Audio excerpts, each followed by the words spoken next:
Real Maharashtra 24 news, आम्ही दाखवतो सत्य।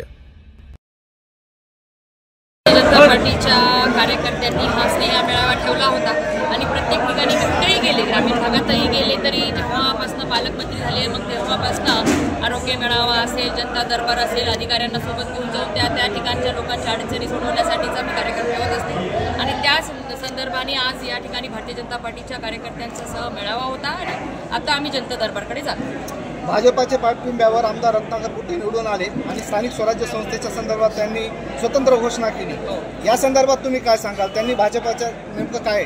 हे बघा, आमच्या नेत्यांनी आदरणीय मुख्यमंत्री देवेंद्र फडणवीस साहेबांनी आम्हाला स्थानिक पातळीवर निर्णय घ्यायला सांगितलं होतं, पण त्यापूर्वीच या ठिकाणचे महायुतीचे सहकारी आमदार रत्नाकर गुट्टे साहेब यांनी स्वबळावर लढण्याची घोषणा केली। त्यामुळे आम्ही आमच्या भारतीय जनता पार्टी ह्या जिल्ह्यामध्ये फक्त आणि फक्त गंगाखेडमध्येच या ठिकाणी मजबूत परिस्थितीमध्ये आहे। यापूर्वी 2दा नगराध्यक्षपद गंगाखेड नगरपालिकेतल्या मतदारांनी भारतीय जनता पार्टीच्या ताब्यामध्ये दिलं होतं। त्यामुळे स्वबळावर ही निवडणूक लढल्या जावी ही आमच्या सर्व सहकार्यांची, माझ्या कार्यकर्त्यांची इच्छा आहे। तशा पद्धतीने आम्ही तयारी करतो। राजेशदादा विटेकर आणि रत्नाकर गुट्टे यांची जवळीकता पाहता त्यांची आघाडी होईल का? काय सांगा? ते त्यांनी त्यांचं ठरवतील।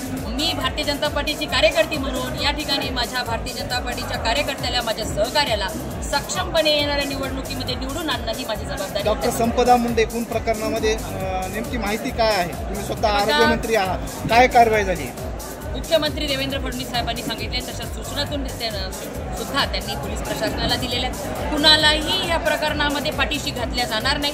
कठोर ते कठोर कारवाई या प्रकरणामध्ये जे दोषी असतील त्यांच्यावर होणार आहे। तात्काळ ते जे PSI त्या ठिकाणी होते आणि त्यांना सस्पेंड केलेले, त्यामुळे आपण निश्चित राहावं, कारण संवेदनशील मुख्यमंत्री देवाभाऊच्या रूपाने महाराष्ट्रातील तमाम बहिणींना लाभलेले, त्यामुळे कुणीही महिलांवरती अन्याय अत्याचार करून असं मोकळा फिरेल असं शक्यता। तुम्ही राज्याचे राज्यमंत्री आहात, सगळ्यात महत्त्वाचं म्हणजे तिथले जे आरोग्य अधिकारी आहेत डॉक्टर धुमाळ, त्यांच्यावर देखील महत्त्वाचे आरोप होत आहेत आणि ते जशा प्रकारे बोलतायत ते आरोग्य पद्धतीने, तुम्ही काही आरोग्य अधिकाऱ्यांशी तिथले संपर्क केला? वारंवार केला मी।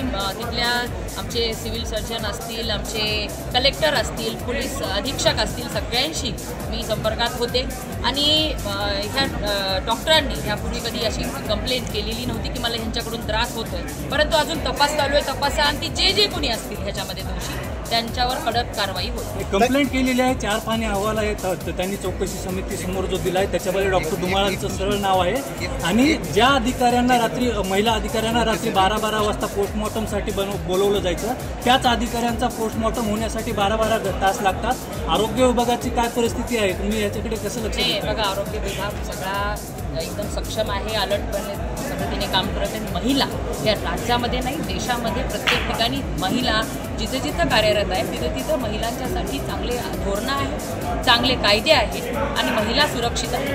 परंतु अशी आता ही दुर्दैवी घटना घडलेली, ह्याच्यात कोण सहभागी आहे, कोण दोषी आहे, सगळं काही तपासांती त्या डॉक्टरांवर काही कारवाई होणार आहे का? कारवाई सगळ्यांवरती कठोरच्या कठोर कारवाई होईल। बच्चू कडू शेतकऱ्यांसाठी जे आंदोलन करत आहेत, आता मुख्यमंत्र्याची आणि त्यांची भेट होणार आहे, त्याच्यानंतर ते दिशा ठरवणार आहेत, काय सांगाल याबाबत? हे बघा, आपल्या जिल्ह्याच्या बाबतीमध्ये किंवा राज्याच्या बाबतीमध्ये आतापर्यंतच्या इतिहासात कधीच शेतकऱ्यांसाठी इतकं मोठं पॅकेज दिलं नव्हतं की मुख्यमंत्री देवेंद्र फडणवीस साहेबांनी दिले। 31,600 कोटी रुपयाचं आपल्या जिल्ह्यात सुद्धा शेतकरी राजा समाधानी आहे। आता काही विषय असतील ते बच्चू कडू भाऊ घेऊन बसले असते। मुख्यमंत्री महोदय त्यासाठी सक्षम आहेत, शेतकऱ्यांच्या पाठीशी ठामपणे आपले मुख्यमंत्री आहेत अशी भावना प्रत्येक शेतकऱ्याच्या मनामध्ये आहे। त्याच्यामुळे शेतकऱ्यांची काळजी घ्यायला सक्षम मुख्यमंत्री। मंत्र्याची गाडी म्हणून काल जिल्हाधिकाऱ्यांची गाडी फोडली, या संदर्भात काय सांगाल? बघा, ते त्यांनी मद्यप्राशन केलेलं होतं असं पोलिसांच्या अहवालात आलेलं आहे, त्याच्यामुळे मी त्याबद्दल काही जास्त बोलू शकतो।